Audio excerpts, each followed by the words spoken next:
बिस्मिल्लाहिर्रहमानिर्रहीम अल्लाहुम्मा सल्लि अला सय्यिदिना मुहम्मदिन व अला आलिहि वसहबिहि वसल्लम।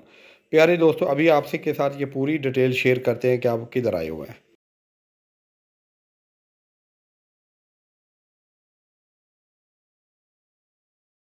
वेलकम बैक दोस्तों।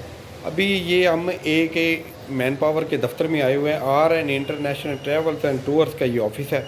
इधर एक मून प्लाजा है जौहर टाउन में, उस पे ये ऑफिस वाक़या है। और इस प्लाजे में दो ऑफिस वाक़या हैं। एक ऑफिस में मैं दोनों के साथ टाइम लेके आया हुआ था, लेकिन ये ऑफिस वाले तो अभी किसी काम की वजह से इन्हें एमरजेंसी जाना पड़ गया।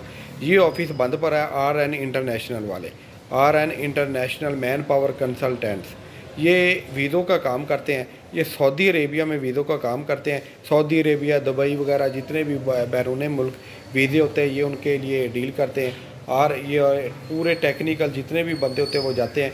आपके सर पूरा शेयर करेंगे कि सऊदी अरबिया जाने का तरीका क्या है, उसका ख़र्चा क्या है और प्रोसेस क्या है, क्या किस किस तरह वो जा सकते हैं, और वो क्या क्या काम होते हैं जो आपने करने होते हैं, और जो एजेंसी के रिलेटेड काम होते हैं वो भी अभी आपको सारी डिटेल के साथ इनके साथ बातचीत करेंगे, गपशप लगाएंगे कि ये कितने पैसे लेते हैं और किस तरह ये काम होता है। इनके पास वीज़ा जेन्युइन होता भी है कि नहीं होता, और ये वीज़ा किस तरह ये जेन्युइन लोग हैं या एक गवर्नमेंट की तरफ से इनको कोई अप्रूवल है, या ये किस तरह काम करते हैं। ये अभी हिसाब से हम मिलेंगे, इनसे पूरी गपशप लगाएंगे कि ये वीज़े का कैसे डील करते हैं, कितने पे ये इनका लाइसेंस है जो गवर्नमेंट ऑफ पाकिस्तान से। वेलकम बैक दोस्तों। अभी हम इनके साथ आके बैठ गए हैं और इनके साथ अभी गपशप लगाएंगे कि सऊदी अरेबिया में टोटल कितना ख़र्चा आता है और किस तरह जा सकता है, और आम बंदा उधर क्या करेगा, क्या जाके करेगा, और उसको जॉब कौन सी मिलेगी, या वो कोई काम की ट्रेनिंग करके जाएगा।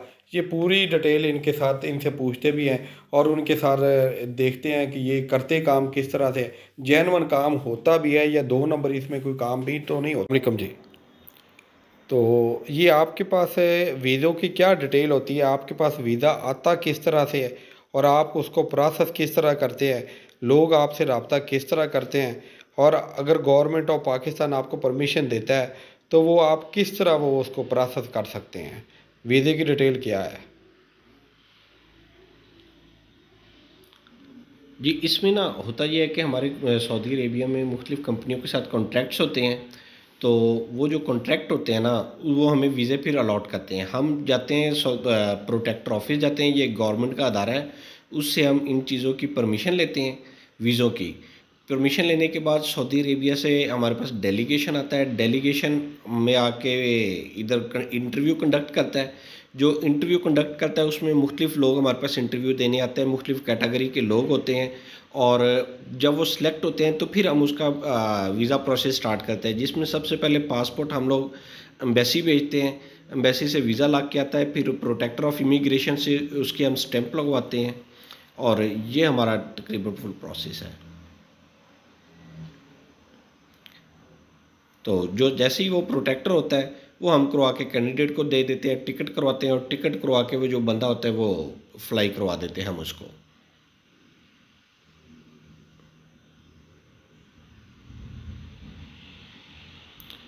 तो ये मुकम्मल प्रोसीजर है हमारा, जिसके अंदर ये कोई भी कैंडिडेट होता है और पूरा सिलेक्शन प्रोसीजर है। और इसमें कुछ और भी चीज़ें होती हैं, और सेल्फ़ वीज़ा होता है, वो बंदे अपने खुद से वीज़े लाते हैं हमारे पास। उन वीज़ों को हम लोग प्रोसेस करके उन्हीं को ही दे देते हैं। उसमें हम सिर्फ प्रोसेसिंग चार्जेस लेते हैं, वीज़ा चार्जेस हम उसमें चार्ज नहीं करते। आप कितने पैसे लेते हैं। हम जो प्रोसेसिंग के चार्जेस हैं वो 25 से 35 हज़ार रुपया अकॉर्डिंग टू सिचुएशन लेते हैं, वीज़ा कैटेगरी के अकॉर्डिंग।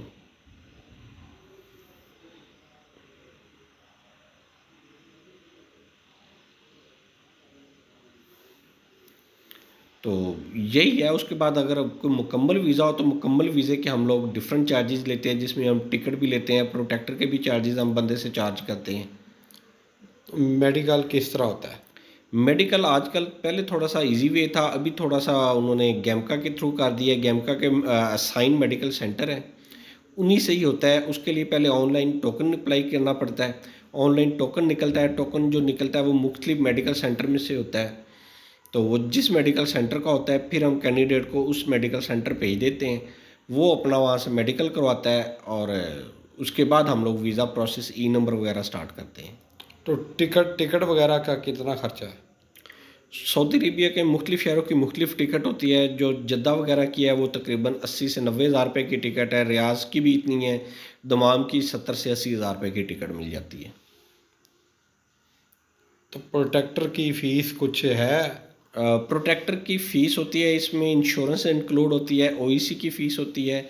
ये चीज़ें मिला के हमारे पास तकरीबन 11,000 रुपये इसकी फ़ीस बन जाती है, जिसमें अलाइड बैंक की वो होती है कि सिक्योरिटी फ़ीस होती है 6,000, वो भी इंक्लूड होती है। यानी कि आम बंदे को वीज़े की डिटेल कैसे पता चलती कि आपके पास वीज़ा है? तो आपके साथ रब्ता कब करना चाहिए किसी बंदे को? हम ब्यूरो ऑफ इमिग्रेशन से प्रोटेक्टर की जब परमिशन लेते हैं ना, तो आजकल सारा ऑनलाइन डाटा है। ऑनलाइन ब्यूरो की वेबसाइट के ऊपर वो डाटा अवेलेबल होता है कि हमारे पास इस वक्त कौन कौन से वीज़े हैं। अगर वो ब्यूरो की वेबसाइट बंदा चेक करता रहता है तो उसको पता चल जाएगा कि किस बंदे के पास किस कैटेगरी के वीज़े मौजूद हैं या नहीं हैं। और इसके अलावा हम लोग एडवर्टीज़मेंट करते हैं, सोशल मीडिया एडवर्टीज़मेंट करते हैं और न्यूज़पेपर में भी एडवर्टीज़मेंट करते हैं। वो एडवर्टाइजमेंट देख के आपसे रब्ता करे? हाँ, वो एडवर्टीज़मेंट देख के हमारे साथ रब्ता करें।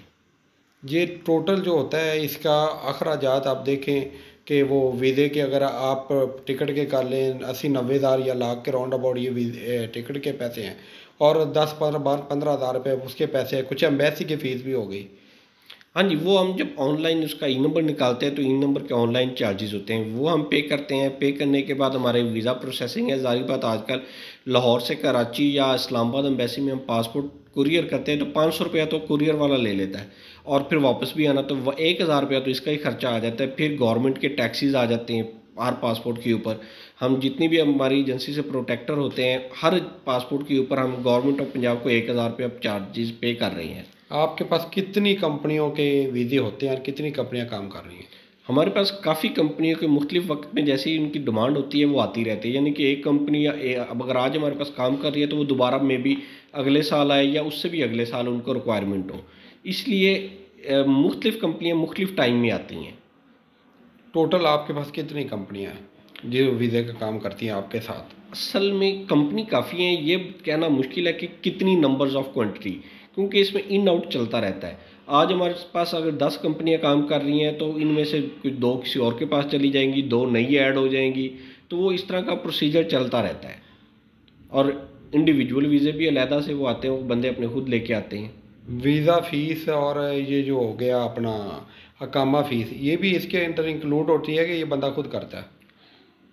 अगर तो कंपनी वीज़ा है, कंपनी वीज़े में अकामा फ़ीस कंपनी पे करती है। अकामा वो कंपनी लगवा के देती है बंदे को, और जो वीज़ा चार्जेस होते हैं वो जो हम इधर प्रोसेस करते हैं वो बंदे को बेयर करने पड़ते हैं जो जाने वाला होता है। एक बंदे की सैलरी उधर लेबर है, उसकी सैलरी कितनी होगी? उसकी सैलरी तकरीबन 1200 से लेकर 1600 तक होती है, और ये पाकिस्तानी तकरीबन 1 लाख से 1.5 लाख रुपये बन जाता है। खाना उसको कंपनी देती है, खाना मेडिकल रिहाइश वगैरह? खाने के समटाइम पैसे इंक्लूड होते हैं, समटाइम अलहदा होते हैं। रिहाइश, मेडिकल, ट्रांसपोर्ट वगैरह कंपनी की तरफ से दिया जाता है। अच्छा, ये तो ओवर टाइम इसके अलावा होता है? ओवर टाइम इसके अलावा होता है। वो कुछ कंपनीज़ में होता है, जो मेंटेनेंस की कंपनीज़ होती है उसमें ओवर टाइम नहीं होता। यानी कि 1.5 पौने 2 लाख रुपया बंदा कमा लेता है? तकरीबन यानी कि वो लाख रुपए से ऊपर अपने खर्चा निकाल के, यानी कि अदर एक्सपेंसेस अपने निकाल के वो घर भेज देता है। अगर कोई बंदा है, लेबर है, उसको कोई काम नहीं आता तो उसको कुछ कुछ ऐसा करे कि वो टेक्निकल तरीके से जा सकता है बाहर? जी, लेबर के अलावा छोटे छोटे जो ट्रेड होते हैं, शटरिंग, स्टील, इलेक्ट्रिशियन, प्लम्बर वगैरह के, उसके लिए यहाँ पे लाहौर के अंदर मुख्तलिफ ट्रेनिंग सेंटर्स हैं। तो वो हम उस बंदे को, अगर वो थोड़ा सा पढ़ा लिखा है और काम सीखने वाला है, तो उसको हम मुख्तलिफ ट्रेनिंग सेंटर में भेज देते हैं। वहाँ पे वो ट्रेनिंग करता है, महीना 2 महीने 3 महीने के कोर्स होते हैं। वो कोर्स करने के बाद फिर जब डेलीगेशन आता है वो इंटरव्यू क्लियर कर जाते हैं। तो अभी इसमें आप कोई बंदा जाना चाह रहा है तो आपका नंबर इसे इधर दे दें, अगर नंबर दे दें तो वो आपसे रब्ता कर ले तो वो उसका काम हो जाएगा? हाँ जी, इंशाल्लाह वो अगर हमसे रब्ता करता है तो हम उसका काम करवा देंगे। अगर थोड़ा बहुत इंतज़ार करना पड़ जाता है उसकी मतलब का काम आने के लिए। नहीं, क्योंकि अगर अननोन बंदा है जिसको कोई काम भी नहीं आता वो भी जा सकता है? जी बिल्कुल, ज़्यादातर जाते ही वही बंदे हैं जिनको अननोन बंदा है, अनस्किल्ड वर्कर जा रहे हैं लेबर में। चले नाज़रीन जी, मैं इसमें डिस्क्रिप्शन में वही इनका लिंक और इनका जो कॉन्टैक्ट नंबर है वो सारा इंशाल्लाह डाल देंगे, तो आप इनसे रब्ता कर सकते हैं बाहर जाने के लिए। गवर्नमेंट ऑफ पाकिस्तान की तरफ से इनके पास लाइसेंस है, ये खुद डील करते हैं। गवर्नमेंट ऑफ पाकिस्तान के किसी भी ऑफिस की इनका लाइसेंस दिखा के इनको वेरीफाई किया जा सकता है, ये फ्रॉडिये नहीं है, ये जेन्युइन लोग हैं, जेन्युइन काम करने वाले हैं। तो ये ऑफिस है इनका जौहर टाउन मून प्लाजा में, तो आप इनसे रब्ता कर सकते हैं। तो इसके इसके भी इसका कुछ वो होती है, कोई फिंगरप्रिंट्स वगैरह की भी कोई सूरत होती है? जी जी, जब हम वीज़ा स्टार्ट होता है तो उसके लिए ना फर्स्ट प्रोसेस यही होता है कि बंदा फिंगरप्रिंट करवाने जाता है। फिंगरप्रिंट होते हैं, एतमाद ऑफिस है इधर ठोकर न्याज बेग के पास, वहाँ से उसके फिंगरप्रिंट्स होते हैं। फिंगरप्रिंट्स होने के बाद हम लोग उसका पासपोर्ट एम्बेसी में सबमिशन के लिए सेंड करते हैं। अच्छा, एम्बेसी में आप लोग वीज़ा लगवाते खुद है सारा? गवर्नमेंट ऑफ पाकिस्तान की जो इधर इजाज़तनामा मिलता है उसके कोई ड्यूज़ वगैरह जमा करवा के आप गवर्नमेंट ऑफ पाकिस्तान की स्टैंप वगैरह लगवा के देते हैं, वीज़ा लगवा के देते हैं? कोई एयरपोर्ट में किसी किस्म की कोई परेशानी या कोई टेंशन वगैरह तो नहीं होती? नहीं नहीं, हम पूरा लीगल काम करते हैं। सऊदी एम्बेसी वीज़ा लगाती है, गवर्नमेंट ऑफ पाकिस्तान उसको ऑथराइज़ करती है। ऑथराइजेशन करने का तरीका प्रोटेक्टर ऑफ इमिग्रेशन है। प्रोटेक्टर ऑफ इमिग्रेशन के ऊपर, वेबसाइट के ऊपर इसको चेक भी किया जा सकता है। वीज़े को भी चेक किया जा सकता है, उसकी परमिशन को भी चेक किया जा सकता है और उसकी ऑथराइजेशन को भी चेक किया जा सकता है। अच्छा अच्छा, तो इसका ये जो लाइसेंस लगा हुआ है ये आपको गवर्नमेंट ऑफ पाकिस्तान की तरफ से मिला है? ये गवर्नमेंट ऑफ ये प्रोविंशियल की तरफ से मिलता है या फेडरल की तरफ से मिलता है आपको? ये bureau of immigration federal government का अदारा है, तो ये फेडरल का ही है। Overseas of ministry of overseas के अंडर आता है। तो इसकी सालाना फ़ीस भी होती है हमारी। उनके पास लाखों रुपया सिक्योरिटी डिपॉजिट होती है कि हम लोग किसी के साथ अगर गलत काम करते हैं तो ये हमारी सिक्योरिटी ज़ब्त करके उस बंदे को कंपनसेट कर देते हैं। चले जी, इनसे हमने दोस्तों बात की है और सारी डिटेल ली है कि ये इनके पास जब सऊदी अरेबिया से वीज़ा आता है तो ये एडवर्टाइजमेंट करते हैं। एडवर्टाइज़ करने के बाद जो जो इनको रिक्वायरमेंट होती है वो रिक्वायरमेंट अपनी न्यूज़पेपर में लिखते हैं। न्यूज़पेपर में देख के लोग इनके साथ रब्ता करते हैं और ये इनका वीज़ा लगवाते हैं और वीज़े तकरीबन इनके पास किसी न किसी कंपनी के चलते ही रहते हैं। गवर्नमेंट ऑफ पाकिस्तान से इनको परमिशन मिलती है, परमिशन ले के ये बंदे को प्रोसेस करते हैं, वीज़ा लगवाते हैं एम्बेसी से और टिकट करवा के गवर्नमेंट ऑफ पाकिस्तान की स्टैंप लगवा के इमिग्रेशन क्लियर करवा के टोटली एवरीथिंग इनको ये क्लियर करवा के जो इनके ड्यूज़ गवर्नमेंट ऑफ पाकिस्तान और सऊदी अरेबिया के जो ड्यूज़ बनते हैं वो लेके ये बंदे को प्रोसेस कर देते हैं। तकरीबन 1.5 लाख से 1.25 लाख रुपए तक बंदा